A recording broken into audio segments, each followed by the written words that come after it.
Estamos hablando con el diputado Carlos Navarro del PRD. Diputado, ¿cómo ves el Congreso del Estado? Ha sido un Congreso bastante conflictivo el de esta legislatura. ¿Cómo lo ves tú?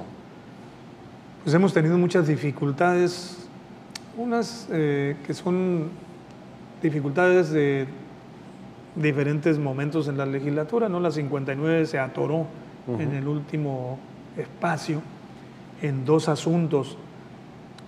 Las directivas, el PRI logró mayoría y entonces se quedó con las directivas. El PAN le aprendió luego y ahora dijo, pues yo hago lo mismo, ¿no? Si yo tengo la mayoría me quedo con todas las directivas. Es un retroceso. Porque aquí y en México y en todos lados se ha avanzado a la pluralidad. Son rotativas, ¿no? Pero está establecido en la ley orgánica. El partido que tiene más legisladores encabeza el primer año. Y en ese orden va el que tenga más legisladores después del primero, o sea, el número 2 sigue de presidente y el número 3 entonces presiden las tres fuerzas políticas más importantes, no de acuerdo al momento, sino está la ley orgánica. Y bueno, aquí ese es uno de los temas que nos trabó el periodo marzo-junio. Si te acuerdas, prácticamente nomás sesionamos el 5 de junio por el ABC, una sesión solemne, que ya era el colmo que ni siquiera eso pudiéramos sacar. Y luego el 27 de junio para votar la ley electoral. Era una obligación nacional, que Gobernación estaba sobre las legislaturas para que se aprobara. Y se acabó. El 27 no logramos nombrar la permanente. Primera vez en la historia política de Sonora, sin diputación permanente. Por no pactar los turnos, que lo tuvimos que hacer. Otra dificultad, tú lo sabes, teníamos que empezar el 16 de septiembre. Es una disposición constitucional, una obligación de los legisladores. Estábamos el 15 de septiembre con que, quién sabe si podamos acudir, porque ¿quién va a convocación permanente? Bueno, presenté una iniciativa para resolver eso, para que en caso de que no haya permanente por cualquier motivo, el Congreso no esté a la deriva 2 meses y medio. Es la última directiva, asume las funciones de la permanente, listo. Entonces, el primer problema es que hay una gandalla de las directivas por el que tienen. Y lo han hecho los dos partidos, lo hizo el PRI en la 59 y lo hizo el PAN en la 60. Exacto. Por eso el asunto de ustedes lo hicieron primero, no, pero usted me parece totalmente irresponsable. Totalmente. ¿No? Es resolvámosle al Poder Legislativo legalmente lo que la falta de voluntad política no puede resolver. Elemental lo que se tuvo que hacer. Se pactaron las directivas, se nombraron anticipadamente los presidentes, de tal manera que noviembre ya preside el PRI y diciembre preside el PAN. Y listo. El primer día de diciembre aparece un diputado del PAN y está nombrado de presidente. Nada de que no hubo quórum el día último de noviembre, pues aunque no haya, ya están.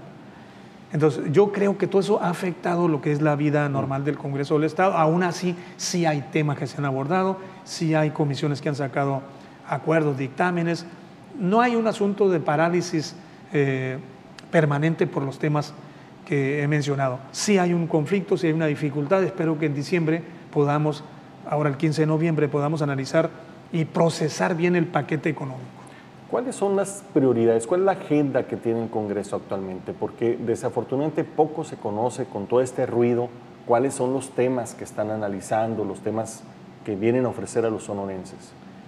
3 de ellos que uno ya no se atendió correctamente. La calificación de las cuentas públicas. Segundo tema, lo que es la famosa glosa del informe del gobernador. Es nuestra obligación. Tienen que acudir los titulares de los diferentes ramos y discutir con los legisladores qué se hizo, qué no se hizo, por qué. Es el Poder Legislativo al que le rinde cuentas el Ejecutivo, entrega el informe por escrito, ya lo hizo. Y una buena oportunidad para que los ciudadanos se enteren pues, de los detalles. Sí, ¿no? Y empiezan a ser conocidos, difundidos las cosas que normalmente nadie se va a poner a leer 10 kilos de documentos o el disco y eso. La obligación de los legisladores, leer, analizar.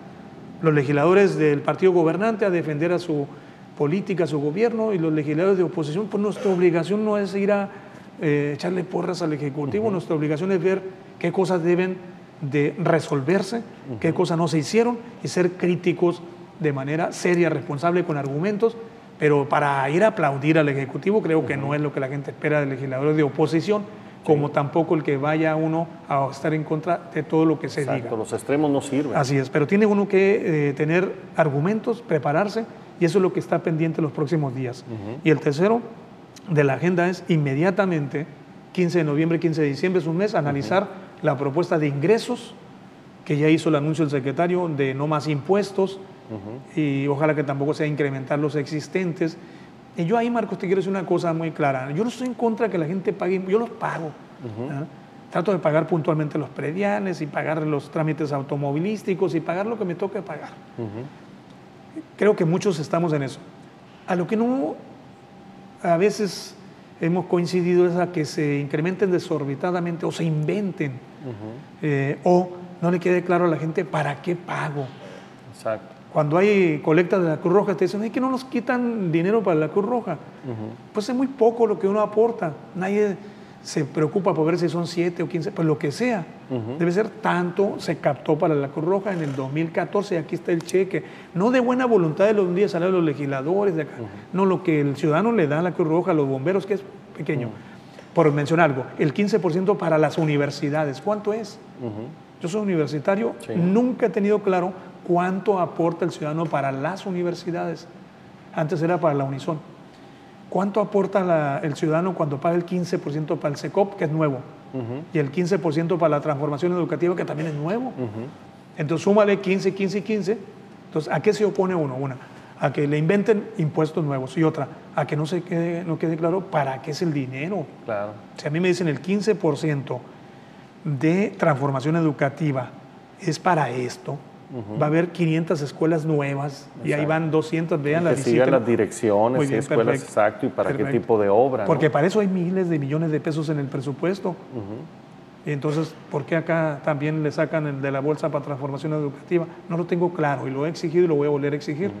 Entonces yo ahí te digo con toda claridad, es que la izquierda no está de acuerdo. No, nosotros tenemos un gobierno de izquierda en la Ciudad de México que cobra impuestos, que cobra tenencia, pero tiene programas sociales muy exitosos, devuelve a la sociedad parte de lo que significa lo que la gente aporta. Es lo que quisiera ver en este paquete económico, que tengan claridad, no solamente porque es periodo preelectoral, tengan claridad que no se trata de sacarle más dinero a la gente, usar bien el dinero que aporta la gente los impuestos. Oye, diputado, ¿qué pasó con las cuentas públicas? De pronto el tema desapareció. Mañana quiero presentar la iniciativa para resolverle también un problema a la 61 legislatura. La Constitución de Sonora establece la facultad del Poder Legislativo, facultad única, de calificar las cuentas públicas del Estado, de los municipios y de los organismos autónomos. Comisión Estatal de Derechos Humanos, etcétera, etcétera. Y los municipios. A los municipios los aprobamos o los reprobamos con calificación, pero al Estado no. Es una aberración. Mañana debo presentar la iniciativa para que diga la Constitución que el Poder Legislativo, auxiliándose en el ISAF, que nos da un informe de resultados a la Comisión de Vigilancia, mandemos un dictamen donde se aprueba o se reprueba la cuenta pública del Estado de Sonora. Porque estamos en una situación medio chistosa que le convino al PRI en su momento y ahora le conviene al PAN. Y te lo digo muy rápidamente con un ejemplo escolar, se lo dije a unos diputados que son profesores. Imagínate que el alumno te diga, profe, usted me puede calificar, pero no me puede reprobar. Qué chistoso, entonces, ¿para qué le califico? Entonces, si yo puedo calificar, así dice la Constitución, la cuenta pública, pues hay que calificarla de manera aprobatoria, lo cual no significa que no tenga un solo señalamiento o una sola observación, o reprobatoria, lo cual significa que entonces hay que irse a procedimientos resarcitorios, inhabilitaciones políticas o denuncias penales. Entonces eso debe entrar mañana en la iniciativa, porque hasta ahorita la cuenta pública del Estado la discutimos en la Comisión de Vigilancia, pero le decimos al Pleno del Congreso, le damos un informe. Y ya. Como que parece un proceso nada más, un paso más, no tiene consecuencias mayores, son 2, 3 días de mucha grilla, de muchas acusaciones, y a veces pero no tiene ninguna consecuencia. Y a veces fast track, rápido saquen el tema para que no... Cuando es, yo insisto, la segunda facultad más importante del Poder Legislativo, la primera es aprobar el paquete económico. Eso sí lo cumplimos, ingresos, presupuesto. Bueno, la otra es fiscalizar cómo se gasta el dinero, que es también no es más ni menos importante, son las dos facultades de las cuales el Congreso del Estado abdica de una de ellas. Es decir, se retira de una de sus dos facultades más importantes en su existencia, fiscalizar el uso de los recursos públicos del Estado, gobierne con quien gobierne. ¿Qué hay de esta acusación que se hace al legislativo de que maneja un fondo legislativo cada diputado? Así eso es. se había atacado anteriormente, había desaparecido y que volvió esta legislatura. ¿Es cierto? No ha desaparecido, la verdad no sé cuándo lo establecieron, tengo un antecedente o que lo estuve rastreando. En la legislatura 56, yo estuve en la 55. En la 55 cada diputado, Carlos Tapia, hizo lo que a mí me tocó hacer también, presentar los reclamos, propuestas de cada grupo parlamentario al presupuesto.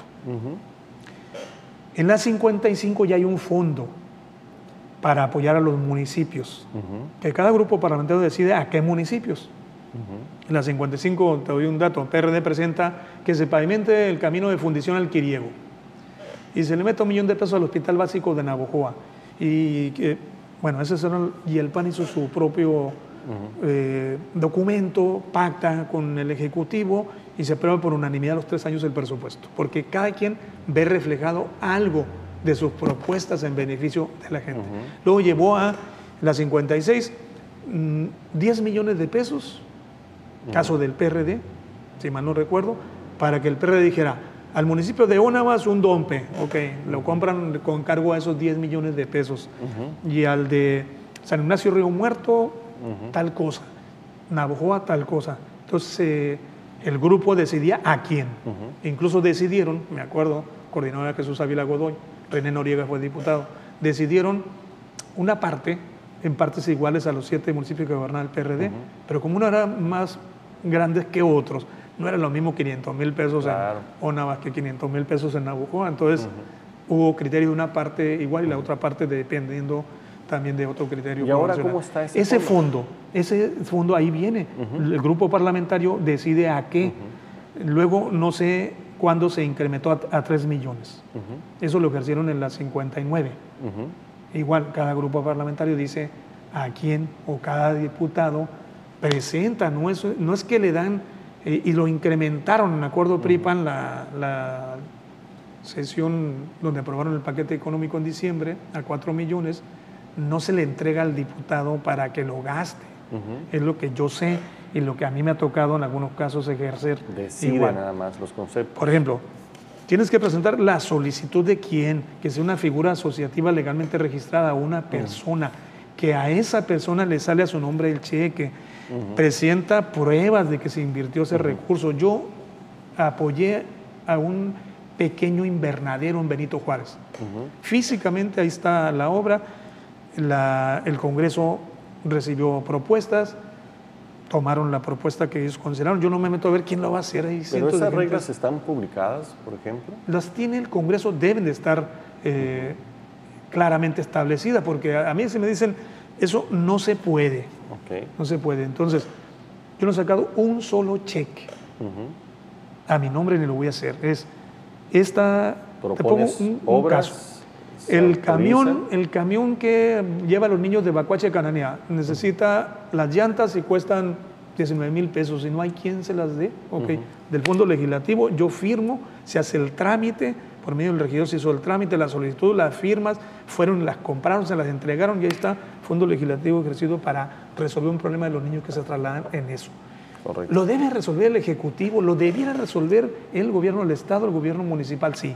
Sí, los legisladores no tendríamos idealmente por qué tener un fondo donde autorizáramos que se resuelva los bebederos de una primaria, lo hemos hecho, el aire acondicionado de una escuela, lo tiene que hacer la Secretaría, pues no lo hace, hay paro de los padres de familia, firmas para que en el Fondo Legislativo se haga, se tomen fotos, se demuestre, se firme, se audite, se revise y todo eso el ISAF lo revisa. Es una especie de caja de herramientas para casos de emergencia, cosas que no están cubiertas temas por el presupuesto. Te digo en mi experiencia personal, el ISAF hace observaciones a todo eso. No puede ser es que son auditables tal totalmente. persona no comprobó de su fondo legislativo que usó para tal o cual cosa. Tiene que comprobar. Así es. Muy bien. Estamos hablando con el diputado Carlos Navarro aquí en su programa Las Personas. Regresamos en un momento.